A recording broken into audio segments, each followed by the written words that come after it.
bum, bum, o homem bomba, bum, bum, bum, o homem bomba, bum, bum, bum, o homem. E aí, little sister? E aí, little brother? No último vídeo, a gente estudou a história do pastor Martin Luther King, que acreditava que a conquista dos direitos civis nos Estados Unidos não precisava passar por um embate violento. Mas nem todo mundo pensou assim. Hoje nós vamos estudar a história de Malcolm X, ou Malcolm X, e fornecer uns dados para a gente compreender essa revolta do caso George Floyd que aconteceu nos Estados Unidos. Se liga na parada, assiste o canal, vamos então de história! Vamos levar a história às galáxias. Um homem branco estuprou uma mulher negra. O fruto desse estupro foi a mãe do Malcolm X. Malcolm X nasceu em 1925. Sobre o estuprador branco, tranquilo, não rolou nada não, crime não, ficou de boa. Mas, voltando ao Malcolm X, ele nasceu em 1925. O seu pai era o pastor Little, que pregava pelos direitos dos negros na sua igreja evangélica. Consequentemente, a casa da família foi incendiada por um grupo supremacista branco. A família fugiu até chegar no Michigan. No local, não foram bem recebidos. Os vizinhos brancos entraram na justiça, pedindo para que eles, negros, não pudessem morar ali. Então, pela segunda vez, a casa da família foi incendiada de novo. O pai do Malcolm X, o pastor Little, pastor evangélico, pediu ajuda da polícia. E a polícia falou que ele que forjou aquele incêndio ali para ganhar o dinheiro do seguro da casa. E ele foi preso. Depois que ele sai da prisão, o pastor Little, o pastor evangélico, ele foi espancado até a morte e seu corpo apareceu mutilado no trilho de uma estrada de ferro.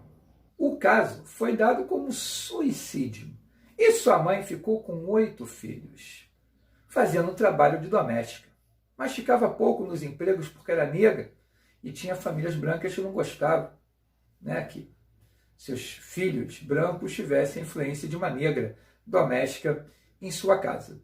Então ela vivia de cheques de assistência social e se recusando a entregar seus filhos às lares adotivos e instituições adotivas. Porém, com 8 filhos, o dinheiro não era suficiente e eles viveram numa extrema pobreza. Ela chorava, se lamentava e começou a ter colapsos nervosos, que levou ao manicômio, por onde ficou por 26 anos. Feito isso, os filhos vão para lares adotivos, como é o caso do Malcolm X. Aos 15 anos, Malcolm X, que ainda não se chamava assim, pelo contrário, era chamado de Red, porque tentava alisar o seu cabelo, e aí ficava aquelas manchas de tinta vermelha, foi para Boston, para a casa de sua irmã. Logo depois foi tentar uma vida melhor no Harlem, em Nova York. Mas começava a ouvir que negro nunca ia ser advogado, no máximo seria um carpinteiro. Chegou na sua trajetória de vida a ter até trabalhos formais, como numa companhia ferroviária, mas acabou seguindo também pelo tráfico de drogas, jogo, roubo, prostituição e tudo mais. Depois de preso 2 vezes, ele voltou para Boston e lá organiza seu grupo, né, ligado a essa marginalidade, e quando foi vender um relógio roubado, foi preso. Isso ocorreu em 1942 e sua pena deveria durar 10 anos. No cárcere, começou a receber cartas de seu irmão mais velho, que largou o cristianismo e se converteu ao Islã, e levou vários membros da família nessa linha. Enviava cartas para Malcolm Little, né, ainda não era Malcolm X, com mensagens de Elijah Muhammad, que era líder da nação do Islã. Nas leituras, aprendeu que Deus se chamava Alá e ele era negro. E que então não era vergonha ser negro, nem muito menos uma espécie de submissão. Era motivo de orgulho e que os negros deveriam lutar contra os brancos não muçulmanos, os brancos cristãos, e, se possível, ter um Estado só para eles, pelo poder negro e muçulmano. Malcolm Little, o nosso Red, já tinha a 8ª série.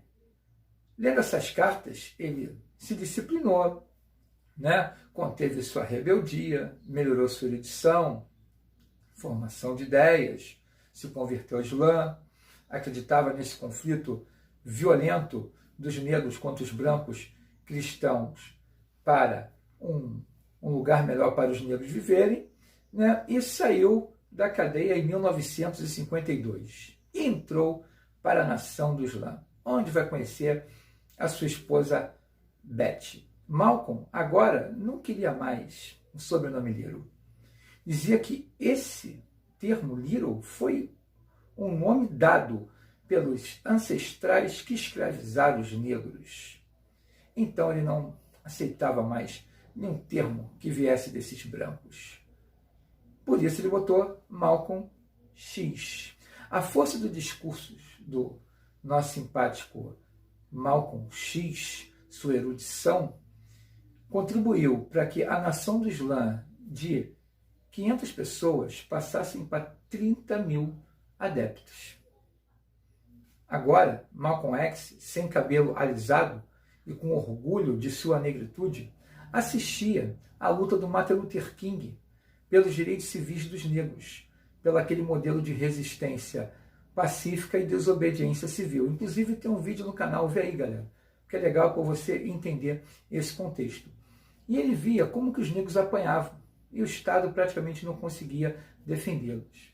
Ele viu o movimento da Ku Klux Klan crescer, do Partido Nazista norte-americano crescer, todos contra o direito dos negros nos Estados Unidos. Então ele dizia que aquilo ali não era o caminho mesmo, que seus ensinamentos da nação do Islã estavam certos. Os jovens negros islâmicos deveriam se armar e combater violentamente a opressão branca. Discursos de luta violenta e armada contra os brancos cristãos e a opressão branca chegava na polícia, chegava no FBI, e aí, em 1962, um grupo de policiais invadiu um templo da nação do Islã. Matou um, deixou 5 paralíticos. Malcolm X leva um bando de negros às ruas, uma confusão, uma rebeldia violenta. 80 presos, 14 feridos foi o resultado.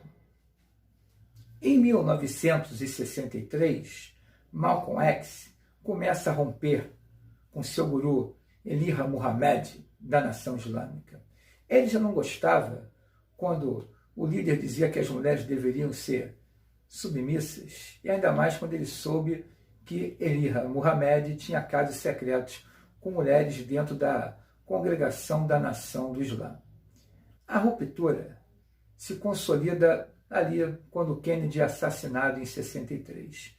Kennedy foi aquele cara dos direitos civis, né, os negros, tudo mais. Já te falei, assiste aí o vídeo do Martin Luther King, que é bem legal para você entender esse contexto.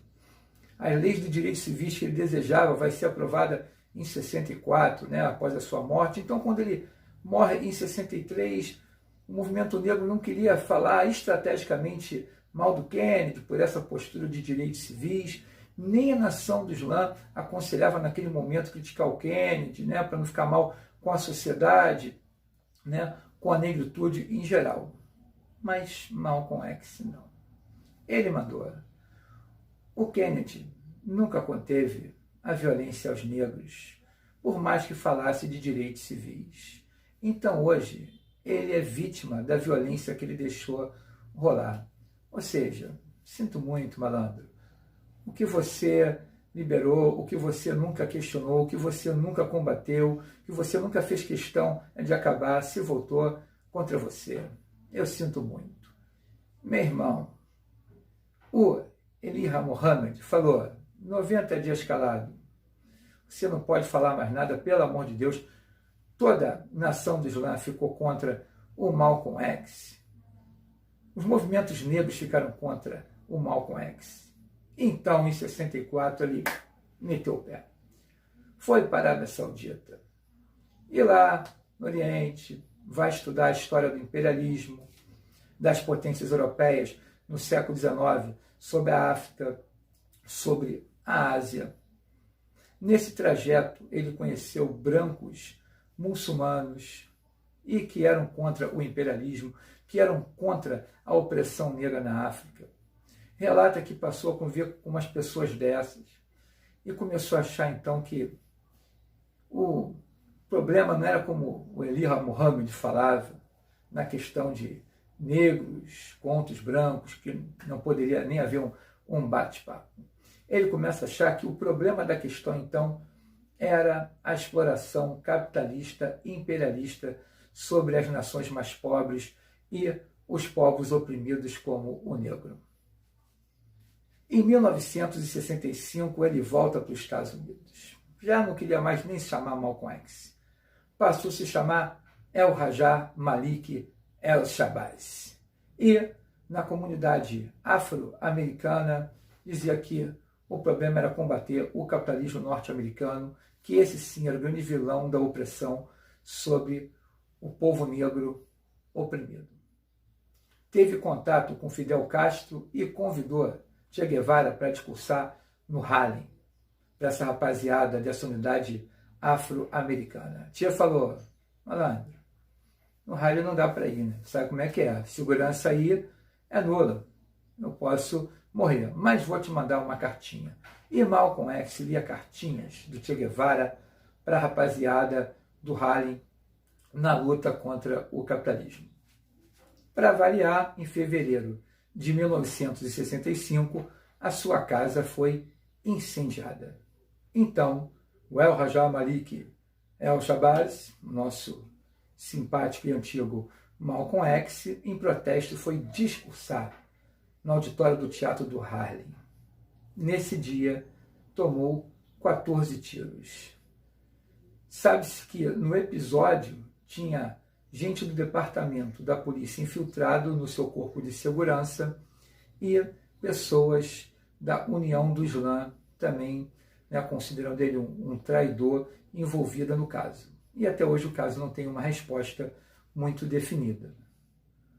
O que estudiosos de ciências humanas norte-americanas falam é que esse acúmulo de impunidade a brancos que estuprou, que assassinou, que ateou fogo na casa, ele vai alimentando uma sensação que tudo pode ser feito.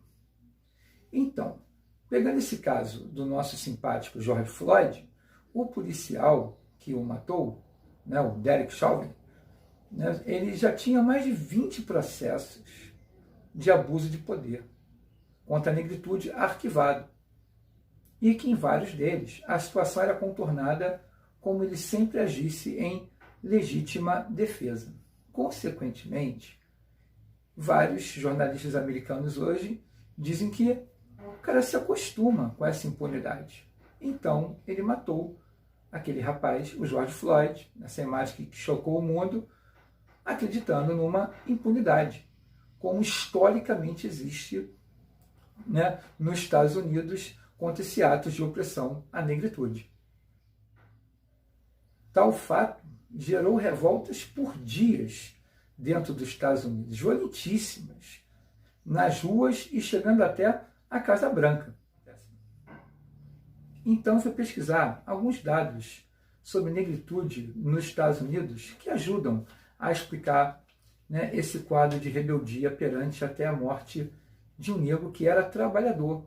O George Floyd saiu de Houston para Minnesota à procura de emprego, e onde trabalhava como segurança de restaurante, e ficou desempregado por causa da crise econômica deixada pelo Covid-19.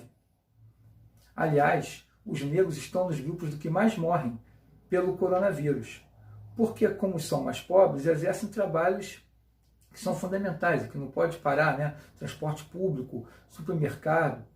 E como a remuneração é baixa, eles não têm como pagar plano de saúde, ficando mais expostos. Fora a população de rua norte-americana, que cresce muito de uns anos para cá, né? E, obviamente, nela você encontra um mar de negros pobres. Voltando aqui à questão dos dados, eu peguei alguns do jornal The Post-Washington, que diz a seguinte coisa, né? O desemprego do negro é 2 vezes maior, que a diferença entre o salário dos brancos e os negros vem aumentando, que 45% das crianças negras vive em bairros de muita pobreza, que só 23,9% de afrodescendentes possuem curso superior, contra 34,5% dos brancos, que 23% das pessoas assassinadas nos Estados Unidos em 2017 eram negras e que o número de demissão dos negros é maior do que o dos brancos. Vivendo nessas condições, através desses dados altamente desiguais, você ainda tem um policial que já tinha ficha no passado sobre vários abusos de poder, ainda comete esse ato de matar um trabalhador negro? Você já pega o histórico de luta negra nos Estados Unidos. De novo, a gente fez o vídeo do Luther King, agora a gente comentou aí sobre o Malcolm X. Não teve como controlar. E hoje você tem uma revolta negra, né, bem enfática nas ruas dos Estados Unidos. Então é isso, malandro. Se liga na parada, se inscreve no canal, curte aí e vamos levar a história às galáxias, porque o mundo precisa de história, malandro. Ó, jogar a folha para lá, coraçãozinho, ó. Beijinho.